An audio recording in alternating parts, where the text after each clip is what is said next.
Wildfires pose the gravest of threats to our lives and to our world.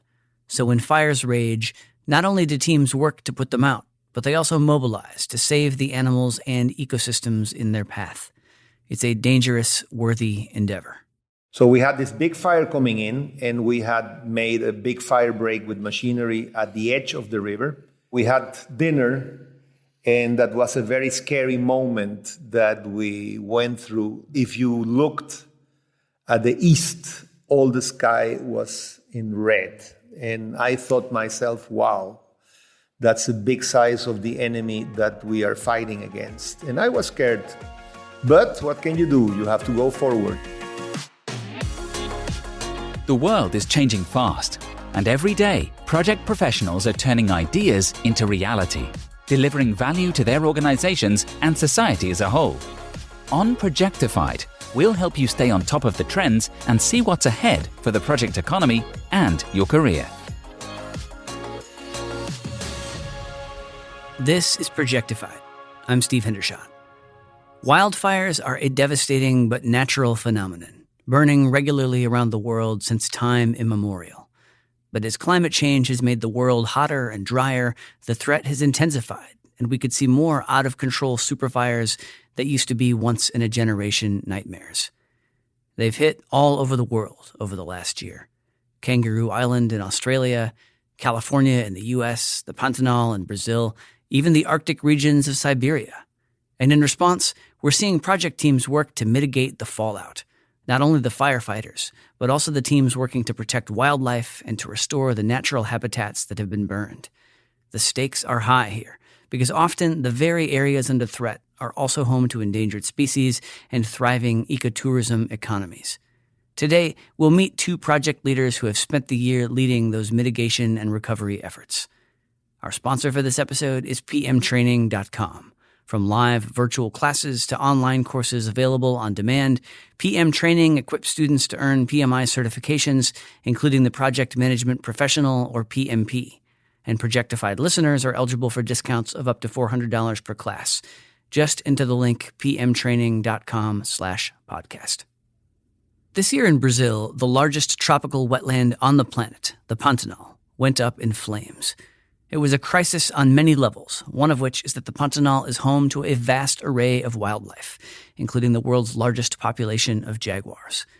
That made the fires especially potent for Rafael Hoogesteijn, Jaguar Program Conflict Director for Panthera, the global wildcat conservation organization. I spoke to him about the crisis and how teams can educate stakeholders to help prevent future fires and protect the big cats and their habitat. You've worked in the Pantanal for several years, so you've been through a few fire seasons. When did you realize that this year would not be like the others? I've been working with Panthera for the last 12 years, and I already had fire experience from my professional work in the Llanos of Venezuela, which is a savanna system fairly similar to the Pantanal, with 6 months of flooding and 6 months of extreme drought. But this year we had a very low rainfall, and seasonal water streams that are locally called corichos in the lagoons did not fill up with water, so they did not act as fire barriers as they normally do in normal flood and rain years. Most of the fires were human-caused, but they came from other faraway places, set up at the beginning of the dry season, and they began to get momentum. They got strength. With the passing of the dry season, they advanced hundreds of kilometers, becoming all the time bigger and more monstrous, with a devastating effect that they had in our region between August and September. As you saw the fires approaching, what steps did you take to protect the jaguars? Did you try to move them or just focus on protecting the area? We saw the fires approaching at the beginning of the month of August. We immediately hired 2 bulldozers. We already had 2 tractors where you can plow the ground. We had our own big truck with 3,000 liters of water tanks and water pumps on top of it. So we began our fire-breaking work in the end of July, and we had the fires arriving in our area at the middle of August. So we were prepared. We constructed an extensive system of fire breaks, because you cannot simply tranquilize a jaguar and put him in another place to create problems with the other local jaguars and creating social tensions. What we did is try to preserve the habitat of the ranch where the jaguars live as bigger area as possible. We fairly succeeded in that. We lost about 60% of the ranch and we saved about 40%. And you would say, well, it's not a big deal, only 40%. But you have to take into account that other ranches in the area, they burned 100% and they even lost cattle burned to the flames that they had to butcher later on. We did not lose any cattle. Our savanna has a lot of grass and we have a lot of gallery forest preserve that's being used by jaguars and other wildlife. And even the good news is that one of the jaguars that was rescued, cured, and released again, we were following him this morning and he's using a large part of our saved land that was not burned in the area of Fazenda Jofre Valley. In our task of helping with firefighting, we had a very good help from the bombeiros, the firefighters of the states of Mato Grosso and Mato Grosso do Sul, and the Fuzileiros da Marinha, that is the Brazilian Marines, and also some of their military personnel to help us. In the beginning, they were sort of disorganized because they didn't have any fire experience or control of fire in the savannah, and they didn't have equipment. Being military, it's not easy for them to accept a civil authority. But we demonstrated to them that we had more experience and we had the machinery to combat fire effectively. So they accepted our guidance, and under the organizations of the ranch manager, Eliseo Evangelista da Silva, we did a very good job with them. And I want here to personally thank also all the donations we received from the Climate for Conservation organizations in the Jaguar ID program, in the persons of April Kelly and Abigail Martin, that send us a lot of donations they got in the States and all around the world, and that help us to defray all the costs of the rented machinery, the bulldozers, fuel, and all the food for those people that work here at the ranch combating fire. With large areas of your own ranch burned, as well as the broader Pantanal, how has that affected the jaguar population? How are teams and even local residents helping the animals? Despite the magnitude of the fire, a lot of jaguars survived. Abigail Martin of the Jaguar ID program did a study on the number of jaguars he saw, and the number of jaguars has not diminished, and many new jaguars have been seen in the state park and surrounding areas. The capybara and jacare population, since they went into the water, they survived well. A few pockets of good habitat remain in the state park, and our ranch has been an island where a lot of habitat has been preserved. So the jaguars, despite the fire, are doing okay. Of course, there will be more social pressure for the unburned areas, but jaguar can disperse, and there is a lot of habitat available in the whole Pantanal. We had an interesting case of a jaguar that burned his paws, and he entered one of the houses of the local inhabitants. And a big difference that shows the conservation mentality that the people here at Porto Jofre have. Nobody had caused any harm to the jaguar. The jaguar was kept without any trouble, without harming or harassing him. Until the rescue organization came, the jaguar changed houses, was first in an abandoned house, then went into an inhabited house, so the people moved to the other side of the house, left the jaguar alone. The same day or next day, a rescue organization came, tranquilized the jaguar, and took him to the zoo for recovery. So that shows very much the good disposition that people have regarding jaguars in our area, because they are such an important tourist asset, and they create so many working jobs in our area, that these jaguars locally, according to a study developed by our team, led by the biologist Fernando Tortato, are producing annually an average income of $7 million, and the projected loss of jaguars predating on cattle in the same area doesn't reach $150,000. So jaguars are really very important. We have a truce with jaguars in our area. We have a coexistence system with jaguars in our area where tourism works from boats. And the jaguars are habituated to see the tourists from boat, which is a very comfortable way of seeing the jaguars. And it's working very well. With climate change, there's a debate about whether wildfires of this size will remain a once-in-a-generation type of event or something that you might see again in just a few years. How does that uncertainty change the playbook for the region to prepare for that possibility that wildfires like this won't be the outlier they have been previously? It's a matter of debate if fires of this size and magnitude will come back. And it's a matter of global warming. If global warming continues the way it is, and we have shorter rainy seasons with more rain concentrated during less months, and we have a much drier and hotter dry season, where the dry season is extended and it's very, very hot during many months, yes, this fire will come back and we will have extended fires like we had this year for the years to come, so we have to be prepared. It's a matter of prevention, education with the local communities and the cattlemen not to set fire during the beginning or the middle or the end of the dry season. If they have to set fire during some plots, in some areas they have to get authorizations and they have to be done with proper supervision. Some prescribed burning in some areas would be convenient, taking the measures of burning at night in areas that have been provided with fire breaks around. But the best way would be to not have any fire at all, which is very difficult, but it's feasible. On the other hand, more fiscalization is needed to get the culprits that set up criminal fires and process them. And we will have to take measures to having the proper machinery and equipment to fight fires if the case comes that we have fires of this magnitude coming back again.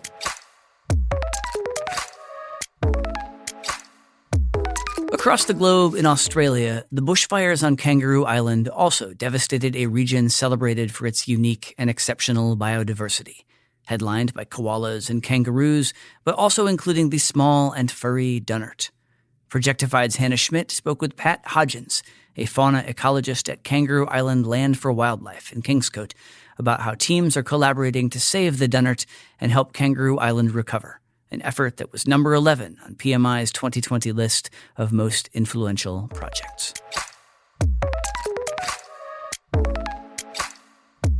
Let's talk about the Kangaroo Island dunnart. Your organization focuses on this animal in particular. How were they affected by the fires, and what projects have you been working on to help them recover? So this little guy is a small carnivorous marsupial and lives in a very small geographical range of Western Kangaroo Islands, and very little is known about this species pre-fire. So the bushfire basically took out 93% of the dunnart's known and predicted home range, and that's a pretty significant event. We set to work fairly quickly. Soon after the bushfires, we went out to these locations where we had previously been monitoring dunnarts, and we basically went out to assess the damage. But as we were also going around, we were looking for any signs of any unburnt patches of vegetation, because we knew that in these little unburnt patches of vegetation, that was where we would be finding species trying to seek refuge. And within a couple of days, we were really lucky at one of our sites to have detected a Kangaroo Island dunnart. It was basically 3 days after the fire, which was an incredible thing to find, just to know that they had survived. And so we knew that the predation pressure for these little surviving animals was going to be huge. And so not only from native predators, we also knew that we had really invasive predators like feral cats. We were looking at all of these different options, but we knew that we had to act very quickly. So our strategy essentially was to continue monitoring the dunnarts within this little patch, putting in lots of cameras to see how many there were, whether they were actually still surviving. We also then decided that probably rather than taking the dunnarts from this patch, we were really keen to see if we could keep them alive in this patch. We decided that the best option there was to create a feral cat exclusion fence around this little patch of bushland, which is a pretty massive project in itself. We started very quickly working with fantastic non-government organisation, the Australian Wildlife Conservancy, and they were very quick in their response to assist us with whatever we needed. Within a couple of weeks after the fire, we had a team of very skilled ecologists from across Australia that had been flown down to assist us in the work that we were doing, and also had a feral cat officer that was able to work with us to remove feral cats. After about 6 weeks after the fire, we had this 14-hectare patch of bushland, probably at that time some of the most significant vegetation that was left on Kangaroo Island, protected from feral cat predation, with this probably very small population of dunnarts safe within it. And it's not just organizations in the South Australian government that are working on the island's recovery. You're working with private landowners too. With so many stakeholders, how are all these different teams collaborating?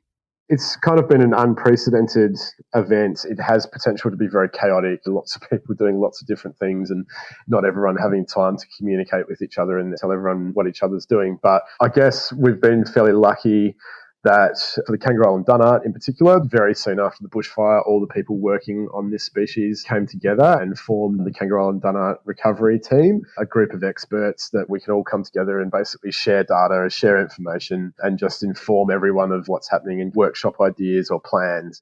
What are teams working on in order to limit the effects of future bushfires, just not only with the dunnarts, but also across these ecosystems that have been affected by the bushfires? I think everyone on the island all agrees, regardless of what background people have come from, whether you're a farmer, whether you're a conservationist, or whether you are in the tourism industry, everyone from all of these different areas are all very much agreeing that we cannot see another event like this happen again in the future. We have to learn from this experience to ensure that it doesn't happen again. For us, it's developing a fire management strategy to protect what is left. There still is fairly large swathes of bushland that are unburnt that could burn again potentially this summer. The SA government are undertaking prescribed burns already within some of these unburnt patches to prevent large-scale wildfires happening again. Hopefully we can save species like the Kangaroo Island dunnart and some of the other rarer species, but if this happens again and these wildfires become more frequent and more intense, then we may not see them. What are some of the lessons learned that others that could face similar challenges or are currently facing similar challenges could use as they work to fight wildfires or recover and help these ecosystems recover? It's really difficult with dealing with a changing climate. So we are seeing these fire events not only in Australia, but kind of all over the place, which is just disastrous. There just needs to be really good decisions and I guess resources put into bushfire prevention. There's not a lot you can really do once you've got an intense bushfire on a catastrophic fire day. But when it does happen, the lessons that we've learned is that you have to act very quick. Time is of the essence. If we'd waited around for a week or 2 weeks or a month, then found these little patches and put camera traps in there, we may not have found these dunnarts. They might have, slipped through our fingers and disappeared because we didn't move quick enough. It is heartbreaking to see bushfires affecting threatened species across not only Kangaroo Island, not only Australia, but large parts of the world. We're seeing areas in the world like the Amazon, the Pantanal, that just shouldn't be burning.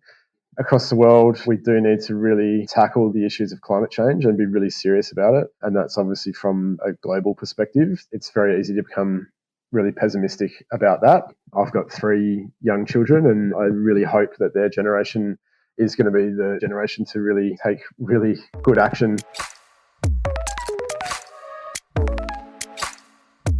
Turbocharged wildfires are a growing threat around the world, menacing both our cities and our wide open spaces, fields and forests, majestic jaguars and humble dunnarts. So it's good to see project teams working with communities to step up and fight back. Our sponsor for this episode is pmtraining.com. From live virtual classes to online courses available on demand, PM Training equips students to earn PMI certifications, including the Project Management Professional, or PMP. And Projectified listeners are eligible for discounts of up to $400 per class. Just enter the link pmtraining.com/podcast. Thanks for listening to Projectified. If you like what you heard, please subscribe to the show and leave a rating or review. We'd love your feedback. To hear more episodes of Projectified, visit Apple Podcasts, Google Play Music, Stitcher, Spotify, or SoundCloud, or head to pmi.org/podcast.